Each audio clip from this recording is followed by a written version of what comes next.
नमस्कार। कल की अवतार काफ़ी सुने हैं। कल की अवतार, कल की अवतार। सभी का कहना है, वेद पुराण शास्त्र ग्रंथ सभी में लिखा हुआ है कल की अवतार विष्णु का ही अवतार होंगे। ध्यान से सोचिए, अवतार होता क्या है और अवतार का अंश क्या होता है। अवतार मतलब कि किसी के शरीर में जन्म नहीं लेंगे। जैसे सीता किसी के गर्भ से जन्म नहीं ली थी, द्रौपदी हवन से उत्पन्न हुई थी, किसी का गर्भ से नहीं उत्पन्न की थी, तो वो थी अवतार। किसी का गर्भ धारण ना करे, वो है अवतार। जब भी अवतार लेते हैं तो पूर्ण शक्ति के साथ में आते हैं। एक देवता के रूप में मानव शरीर रहेगा, लेकिन देवता के तरह संपूर्ण शक्ति रहेगा। लेकिन अगर अंश अवतार हो तो उसी किसी देवता का जो अंश है, वो अंश किसी के गर्भ में जाएगा, वो इंसान के तरह जन्म लेंगे। उसको कहते हैं हम लोग अंश अवतार। जैसे राम, कृष्ण, परशुराम, ये सब हो गए अंश अवतार। अंश अवतार जब भी आएंगे, इस कलयुग में जन्म लेंगे, इस कलयुग में, तो पहला उनके साथ में माया ग्रसित होंगे, होना ही पड़ेगा। साथ में उनको पाप आएंगे ही, क्योंकि ये मृत्यु लोक है। ये दो चीज़ उनके साथ रहेगा ही जन्म से। क्यों न कल की भगवान भी आ जाए, उनके साथ में ये रहेगा ही, क्योंकि वो अंश अवतार हैं और वो गर्भ से धारण की हुई है, जिसके कारण हम लोग पुराण, गीता आदि धार्मिक किताब में हमेशा पढ़ते हैं या मोबाइल में देख रहे हैं, यूट्यूब में सब कोई बोल रहे हैं कि नारायण ही अवतार लेंगे, विष्णु के अवतार आएंगे, नारायण लेंगे। लेकिन आज तक सभी किताब में तो ये लिखा हुआ है कि नारायण प्रेम का प्रतीक है, धन लक्ष्मी वैभव सुख शांति देने वाले नारायण है। वो मार काट से दूर रहते हैं, वो प्रलय भी करने वाले नहीं हैं। तो कुछ समझ में नहीं आता है कौन सच है क्या गलत है। लेकिन जबकि शिव भोलेनाथ होते हुए भी वो काल है, महाकाल है, प्रलय के देवता हैं। उनके साथ वीरभद्र है, भद्रकाली है, 11 रुद्र है जो प्रलय कारक है। अगर यही सही है, फिर नारायण अवतार कैसे ले सकते हैं? रुद्र क्यों नहीं ले, प्रलय क्यों, भद्रकाली क्यों न ले, 11 रुद्र क्यों न अवतार ले? या क्या अस्तित्व ये समझ में नहीं आता है क्या सही है और क्या गलत है, क्यों ऐसा है? अगर धर्म स्थापना करना हो, कलयुग में जन्म लेना हो, पाप और माया दोनों साथ ही रहेगा, यानी हर कोई मृत्यु के काल में ही रहेगा। प्रलय तो हर कोई कर सकता है। एक उदाहरण के लिए, घर अगर तोड़ना हो तो एक छोटा बच्चा भी घर को तोड़ देगा, तोड़ सकता है, कोई भी तोड़ सकता है, हर इंसान तोड़ सकता है। लेकिन बनाने के लिए, जब घर बनाना हो तो हम स्पेशलिस्ट को ही क्यों बुलाते हैं? क्योंकि वो बनाने में एक्सपर्ट है। उसी प्रकार जब प्रलय करना हो, प्रलय होगा, ऑलरेडी करना नहीं है, होगा, पृथ्वी पंचतत्व विलीन होगा। जैसे पृथ्वी, जल, वायु, अग्नि, आकाश, ये सब आपस में जब शुद्ध होंगे, ये पंचतत्व जो अशांत हो जाएंगे, शुद्ध होने का कोशिश करेंगे अपने आप को, उस समय समुद्र से तूफान आएगा, भूकंप होगा, और भी बहुत तरह का होगा। तो इसको किसी को करने का जरूरत नहीं पड़ेगा, इसको रोकना होगा। और ये रोकेगा कौन? जिसके पास संपूर्ण शक्ति हो, प्रलय को रोकने का शक्ति हो, वही रोक सकता है। और जैसे घर तोड़ने के लिए हम लोग को स्पेशलिस्ट को बुलाना पड़ता है, वैसे ही प्रलय रोकने के लिए स्पेशलिस्ट को बुलाना होगा। स्वाभाविक है, कोई एक होंगे जो इस प्रलय को रोक सकते हैं, अनदर रुकेगा नहीं। अगर नहीं रुका तो पूरा पृथ्वी खत्म हो जाएगा। इसको रोकने के लिए कोई ऐसा देवता हो, इंसान हो, या जो भी हो सकता है कल की ही हैं, उनको रोकने के लिए स्पेशली उनको पावर और शक्ति दिया जाएगा, जो जन्म से ही उनको हर तरह का अग्नि परीक्षा देना होगा कल्कि को।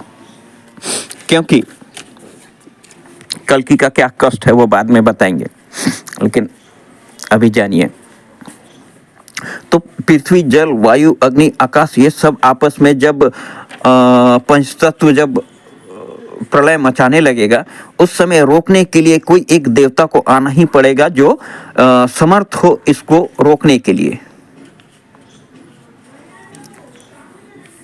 इस प्रलय को जो शांत कर सके, शिव हो, रुद्र हो, या कोई भी शिव शक्ति, क्योंकि वो प्रलयकारी है, वो रोक भी सकते हैं तो प्रलय कर भी सकते हैं। किसी भी देवता को हर ग्रंथ में लिखा हुआ है कि नारायण आएंगे। क्या नारायण प्रलय के देवता हैं? ऐसे छिपाया क्यों गया है? अगर कल्कि का जन्म हो चुका है, सभी चैनल में और सभी ग्रंथ में, नास्त्रोदमस, भविष्य मलिका, सब में लिखा हुआ है कि कल्कि का जन्म हो चुका है। अगर कल्कि का जन्म हो चुका है, क्या कली राक्षस सोचेगा कि 5000 ही मेरा राज चले, क्योंकि 4,42,000 साल चलाना था? कली राक्षस सोचेगा? वो तो चाहेगा ना जो भी कल्कि अवतार बन रहा है उसको मार दे। जिसके कारण ये गुप्त रखा गया है कि कौन आ रहा है। अगर ये कली राक्षस जान जाएगा कि कौन आ रहा है, उसके पास कितनी शक्ति है, क्या कर सकता है, तो वो पूरा उस इंसान बोले या देवता बोले या भक्त बोले, उसको मार डालेगा। जिसके कारण हर किताब प्रलय को रोकने का ताकत सकता, पूरा पूर्ण शक्ति के साथ आएगा। वैसा शक्ति किसी देवता के पास भी, साधारण देवता के पास भी नहीं होगा। देख के थरथरा जाएंगे सभी देवता, वो आएंगे।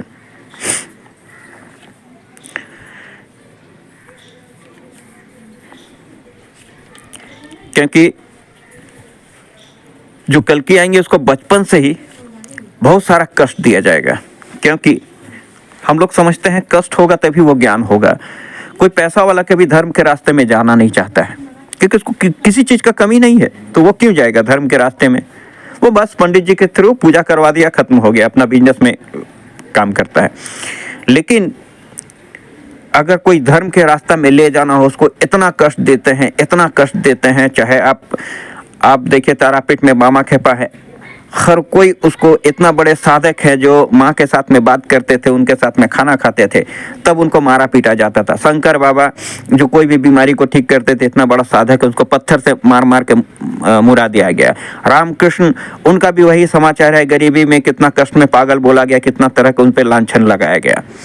तो जो भी ऐसे अंश आते हैं उसको काफ़ी तकलीफ होता है। तकलीफ इसलिए दिया जाता है कि ताकि वो समाज से हट के अपने आप को उस मुकाम तक ले जाए कि उसके पास ज्ञान हो, शक्ति हो, पावर हो, वो समाज से अलग हट के रहे, उसके पास इस तरह का शक्ति हो कि वो ध्यान में जाए, भटके नहीं, जिसके कारण उसको दुख और कष्ट से भर दिया जाता है। इस तरह का कष्ट होता है। जो भी कल्कि होगा उसके पास इतना कष्ट होगा कि शायद वो अपना बीवी बच्चा को पेट भर खाना भी नसीब नहीं दे, एक समय पे खाना भी नहीं दे पाएगा, इतना तकलीफ होगा। हर वक्त, हर समय उसके पीछे कोई ना कोई शक्ति होगा, लगा हुआ होगा, जो उसका बुराई चाह रहा होगा, उसको मारने का, कष्ट पहुंचाने का कोशिश जरूर करता होगा। लेकिन उससे पहले ही, कली राक्षस को पता लगने से पहले ही उसको इस तरह का दिया गया है, इस तरह का शक्ति दिया है कि उसका रक्षा वो खुद कर सके। लेकिन वो बता नहीं पाएगा कभी, इसलिए नहीं बता पाएगा क्योंकि अगर बोल दिया तो स्वाभाविक, वो अगर उच्चारण कर दिया तो जो भी कली राक्षस होगा या जिससे उसको युद्ध करना है या जो भी करना हो, तो वो जान जाएगा, और जान गया तो फिर बुरा कष्ट पे कष्ट देना चालू कर देगा। जिसके कारण वो कभी नहीं बोलेगा कि हम कल्कि हैं, कभी नहीं बता पाएगा। जैसा चल रहा है वैसा चलेगा।